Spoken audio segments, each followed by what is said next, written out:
ายทุกท่านทุกคนก็มาพบกันอีกเช่นเคยในรายการปกิณกะแห่งธรรมะมีเป็นประจำทุกวันในวันเวลาเดียวกันนี้และก็ทางสถานีวิทยุแห่งนี้เป็นเวลา30 นาทีโดยประมาณอย่างไรก็ต้องขออนุโมทนาต่อญาติต่อโยมท่านทั้งหลายที่ติดตามฟังรายการมาโดยดีตลอดสิ่งที่เราพึงกระทำนั้นเราได้ปฏิบัติมาเป็นประจำคือก่อนที่จะพูดอะไรออกไปมากกว่านั้นเราจะมาไหว้พระสวดมนต์เพื่อเป็นมงคลต่อท่านทั้งหลายต่อตัวตนของแต่ละบุคคลต่อไปนี้ก็เจริญพรไหว้พระรัตนตรัยอะระหังสัมมาสัมพุทโธปังขวาพระผู้มีพระภาคเจ้าเป็นพระอรหันต์ดับเพลิงกิเลสเพลิงทุกข์สิ้นเชิงตรัสรู้ชอบได้โดยพระองค์เองพุทธังภควันตังอภิวาเทมิข้าพเจ้าอภิวาทพระผู้มีพระภาคเจ้าผู้รู้ผู้ตื่นผู้บานกราบพระพุทธสวากาโตภควตาธัมโม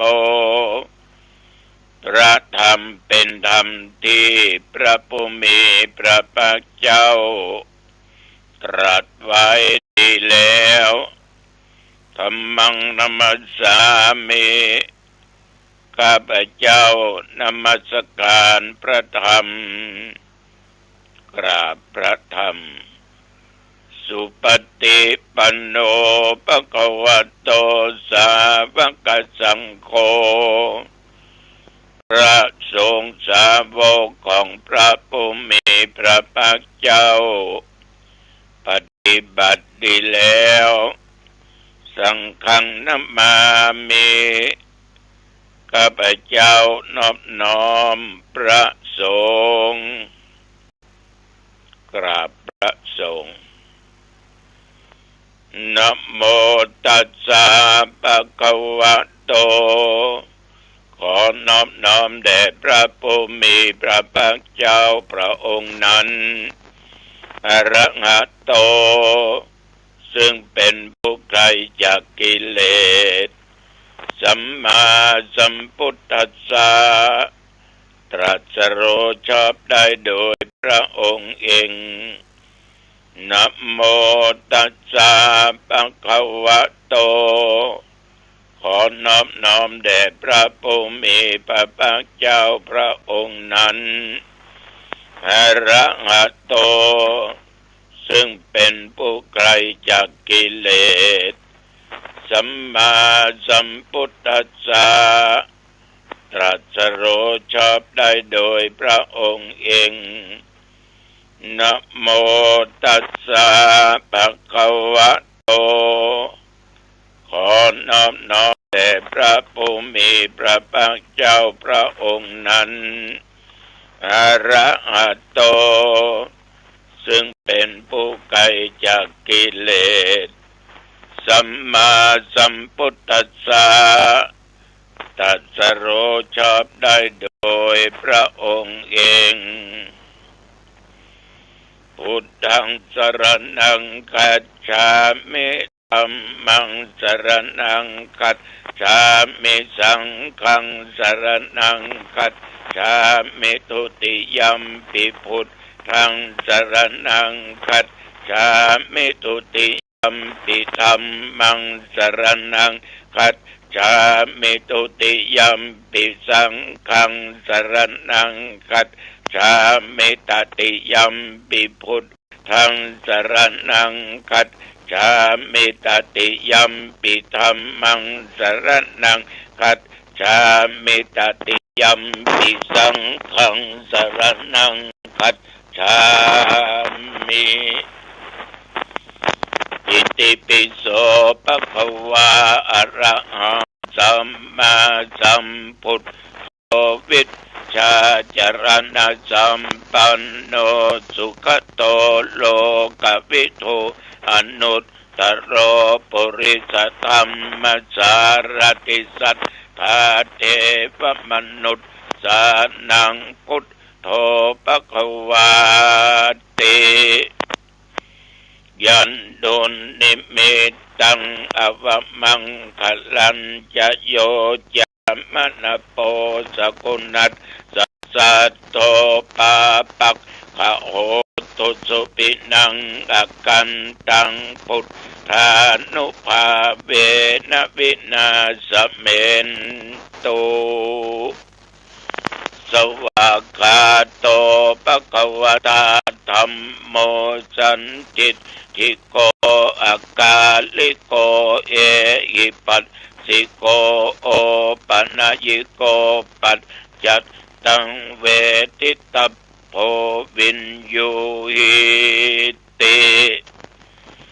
ยันโดนนิมิตตังอวมังคลันจะโยจามนาโปสกุนัสสัตโทปาปักขะโหตุสุปินังอากันตังธรรมานุภาเวนะวินาสเมนตุสุปฏิปันโนภะคะวะโต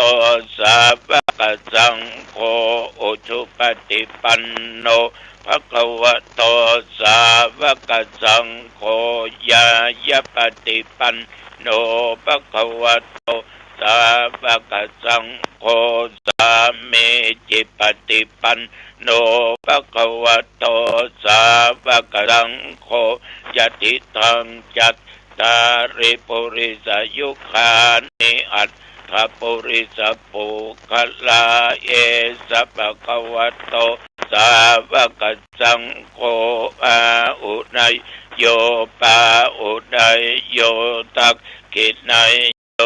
อัญชลีกรณิโยตรังปุญญักเขตังโลกัสสาติยันตุนิมิตตังอวมังคลันจะโยจัมนาโปสกุนัสสัตโตปาปักขะโหตุสุปินังอากันตังสังฆานุภาเวนะวินาสเมนตุสักขัตตัวปุตตะระตันโอสัตตังโอตตะมังวะลังกิตังเทวะมนุสสานังพุทธเตเชนะโสตินานัสสันตุปัตถวาสัพเพทุกขาบุปัสสะเมนตุเตสักกัตตัวธัมมรัตตันังโอสัตตังโอตตะมังวะลังปะลิลังอุปัสสะมะนังบัตเตเชนะโสตินานัสสันตุปัตถวาสัพเพพะญาบุปัสสะเมนตุเตสักกัตตัวสังฆรัตันนังโอสัตตังอุตตมังวะลังอาอุนัยยังปาอุนัยยังสังฆเตเชนะโสตินานัสสันตุปัตถวาสัพเพโรคาบุปัสสะเมนตุเต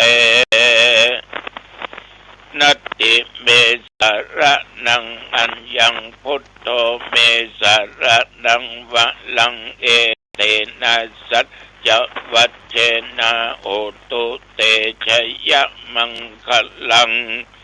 นัตติเมสะละนังอัญญังธัมโมเมสะระนังวะรังเอเตนะสัจจะวัชเชนะโอตุเตชะยะมังคัลลัง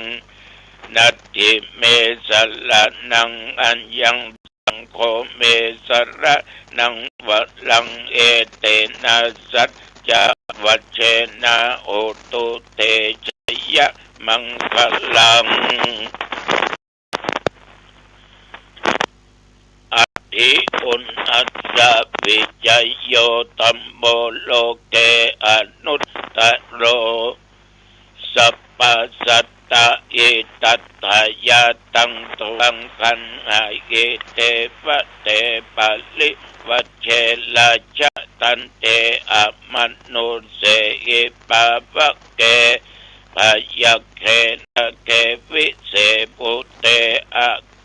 กาละมะละเนนะวาสัพพัสสะมามะละนะมุตตะเปโตกาละมาลิตังตัสเสวะอนุภาเวนะโอ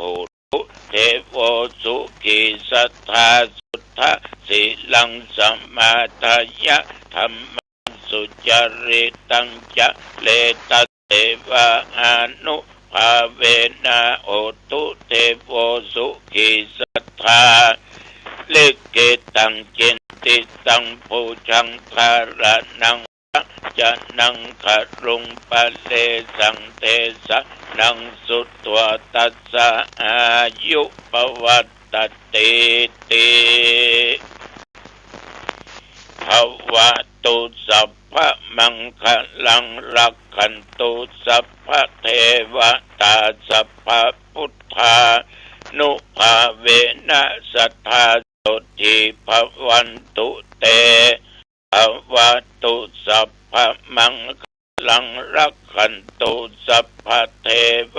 ตาสัพพะธัมมานุภาเวนะ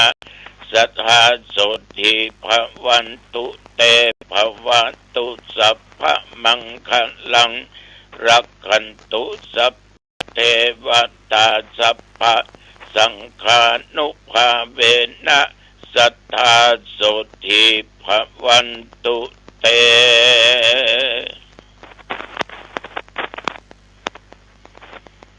โดยบทพุทธานุภาพขององค์สมเด็จพระสัมมาสัมพุทธเจ้าทุกพระองค์มานุภาพอันเป็นพระธรรมคำสอนของพระชินวรสัมมาสัมพุทธเจ้าสังฆานุภาพอันเป็นอริยสาวกเจ้ามีมหาอัญญาโกณฑัญญะพระสารีบุตรพระโมคคัลลาพระศรีวลีและพระมหาอุปคุตเถระเจ้าผู้มากด้วยฤทธิเดชปราบแพ้ทุกสิ่งทุกอย่างจงมารักษาอย่างข้าพเจ้าตลอดญาติโยมท่านผู้ฟังหญิงชายทุกท่านทุกคนแม้นว่าตนข้าพเจ้านี้ตลอดญาติโยมได้ตรงโรคาเบียดิเป็นโรคหนักโรคร้ายทั้งนอกกายในกายในสรีระร่างกายทุกส่วนทุกอวัยวะทานยาก็ไม่หายหมอรักษาก็ไม่หายก็ขอพุทธานุภาพธรรมานุภาพสังฆานุภาพบทสัตยายมนต์ยันตุนสกัดตัวนาทิเมปุณสสะวิชัยโยจงมากำจัดโรคร้ายทั้งหลายเหล่านี้ที่มีในสรีระร่างกายในอวัยวะทุกส่วนจงอันตรธานหายที่จะเกิดมาไปข้างหน้าก็อย่าได้เกิดมีมาให้มีความสุขกายสบายใจแม้นว่าอาตมาภาพได้ญาติโยมเดินทางไปเหนือใต้ตรงออกใกล้หรือไกลขอเดินทางไปด้วยความปลอดภัย ไม่ว่าจะเป็นวาตภัยอุทกภัยอัคคีภัยอุปัตติภัยและโรคาภัยจะได้เกิดมีมาแก่ข้าพเจ้าและโยมทั้งหลายให้มีความสุขกายสบายใจจำเริญด้วยสติปัญญาไม่ตั้งตัวตนอยู่ในความประมาทแม้นว่าญาติโยมทำการค้าขายอะไรก็ตามก็ขอให้ขายดีนะได้กำไรเยอะๆและโยมเจริญด้วยกิจการงานในหน้าที่ยิ่งขึ้นไปขอสมปรารถนาดังปอนพระตรัสว่าอายุวันนะสุขะพละเหมือนกันทุกท่านทุกคนกรมอุตุได้ประกาศบอกตักเตือนว่าพายุโซนร้อนถ้ามานี่อันตรายมากมันมีทั้งฝนทั้งลูกเห็บยมดูข่าวแล้วบางอำเภอนั้นหลังคาปลิวว่อนทรัพย์สินอะไรเสียหายเกิดฟ้าผ่ามาก็ลำบากดังนี้เป็นข่าววัวตายไปทั้งหลายตัวฉะนั้นระยะนี้เวลาเดินทางไปเหนือไปตกออกใกล้หรือไกลญาติโยมต้องมีสติสัมปชัญญะ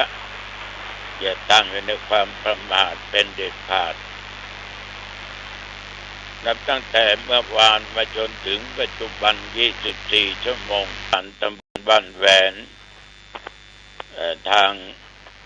เทศบาลเขาสร้างอาคารหลังใหม่ๆก็เลยทำบุญมีท่านรองผู้ว่าการจังหวัด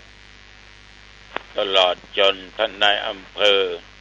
นายกเทศมนตรีทุกนายกทุกตำบลงานราชการเจ้าหน้าที่ทางเทศบาลและพี่น้องประชาชนกำนันผู้ใหญ่บ้านก็ไปร่วมกันมากยินดีด้วยท่านนายกเทศบาลบ้านแหวนเป็นอย่างมากก็ให้พรเสร็จก็กลับมาฉันข้าวที่วัดหนองตองมาถึงญาติโยมก็รออยู่สองครอบครัว3 ครอบครัวครอบครัวหนึ่งนั้นมาเลี้ยงเพลอีก2 ครอบครัวซื้อรถใหม่ๆนะขอหลวงพ่อเจิมให้น้อยมัดพวงมาลัยให้น้อยต่อมาก็ทำไปที่ครูบาอาจารย์เขาทำเสร็จแล้วฉันเข้าเสร็จก็ต้องกลับไปที่ลงหล่อพระหมู่บ้านประธานอำเภอหางดงจังหวัดเชียงใหม่ท่านเจ้าคุณใหม่รองเจ้าคณะจังหวัดแม่ฮ่องสอนท่านมาหล่อพระพุทธรูป2 องค์เพราะว่าวัดของท่านนั้นสร้างมาได้300 ปีสร้างมาได้300 ปีเต็มในปีนี้เพื่อว่าจะเป็นที่กราบที่ไหว้ที่สักการะบูชาของท่านพุทธบริษัททั้งหลายท่านจึงสร้างพระขึ้นนิมนต์พระสงฆ์9 รูปสวดชยมงคลคาถาในการหล่อพระอาตมาก็กลับแล้วก็พักผ่อนมาจนถึงปัจจุบันสำหรับเน้นน้อยที่บวชผิดภาคฤดูร้อน34 รูปนั้นกับพระอีก1 องค์เน้นบางส่วนนั้นก็จะลาสิกขาไปในวันที่11 เดือนพฤษภาคมแต่ไม่ศึกมีอยู่45 องค์วัดหนองตองก็จะได้เน้นไว้15แต่ว่า2 องค์นั้นจะกลับไปอยู่อีกวัดหนึ่งที่พ่อแม่อยู่ใกล้ชิดก็จะเหลือที่วัด13 องค์ 14กับตุเจ้าใหม่ทางสายตุเจ้าวัดหนองตองก็วางแผนให้เน้นได้รับการศึกษาทั้งภาคปริยัติธรรมและการปฏิบัติธรรมตลอดจนสายสามัญก็ได้มีญาติโยมช่วยกันทุนการศึกษาให้พระสงฆ์องค์เด่นตามกำลังศรัทธาเหมือนแม่คำปันโปธาได้ร่วมถวายมาเป็นค่าอาหารก็ได้เป็นทุนการศึกษาให้เน้นก็ได้จำนวน500กองบุญต้องขออนุโมทนาในน้ำจิตน้ำใจของคุณแม่คำปันโปธาไว้เป็นอย่างมากญาติโยมใครอยากจะสนับสนุนให้สติปัญญาให้อนาคตกับลูกพระลูกเนนจะตั้งเป็นกองทุนการศึกษาให้แก่พระเนนวัดหนองตองก็เจริญพรได้โดยแจ้งความประสงค์ที่ธรรมาภาพหมายเลข0819503471ได้การให้ความรู้เป็นสิ่งที่ดีเน้นอยู่วัดก็บวชเรียนปริยัติธรรมบาลีนักธรรมและสามัญก็มีโครงการสอนเน้นทั้งวิปัสสนากรรมฐานระหว่างบวชทุกวันนี้ก็สอนกันโดยมีตุเจ้าวัดธรรมาภาพก็ผ่านการอบรมฝึกวิปัสสนากรรมฐานเป็นพระวิปัสสนามา2 องค์ก็คอยให้การอบรมให้เน้นทุกองค์สงบกายวาจาใจให้ตั้งอยู่ในหลักศีลหลักธรรมจบครบแล้วก็จะอยู่ไม่สึกนับว่าเป็นเนื้อนาบุญเป็นสาธารณญาติสืบต่อพระพุทธศาสนาและมาก็ดีใจที่ได้เน้นไว้อีก13 องค์ได้ตุเจ้าอีก1 องค์ตุเจ้านั้นทั้งเก่าทั้งใหม่ก็6-7 องค์แล้วเน้นอีก13ก็สู้พอไหวไม่ไหวอยู่ที่ญาติโยมท่านอุบาสกอุบาสิกาทั้งหลายจะต้องช่วยกันดูแลอุปถากอุปถัมภ์กันต่อไปเพื่อสืบต่อพระพุทธศาสนาได้บุญเยอะนะโยมนะให้ความรู้ให้สติปัญญาแก่ลูกพระลูกเนนบ้านนี้ตอนเย็นนะมีโยม2-3 คนมาทำบุญถวายน้ำมีโยมผู้ชายได้ถามว่าข้องใจว่าตัวกิเลสนั่นน่ะตัวไหนถ้ามีความอยากก็เป็นกิเลสอยากก็เป็นกิเลสความไม่อยากไม่น่าจะเป็นกิเลสผมว่ามันน่าจะหมดไปแล้วอาตมาก็ตอบโดยย่อโดยสังเขปให้โยมฟังบอกว่าอยากหรือไม่อยากเป็นตัวกิเลสได้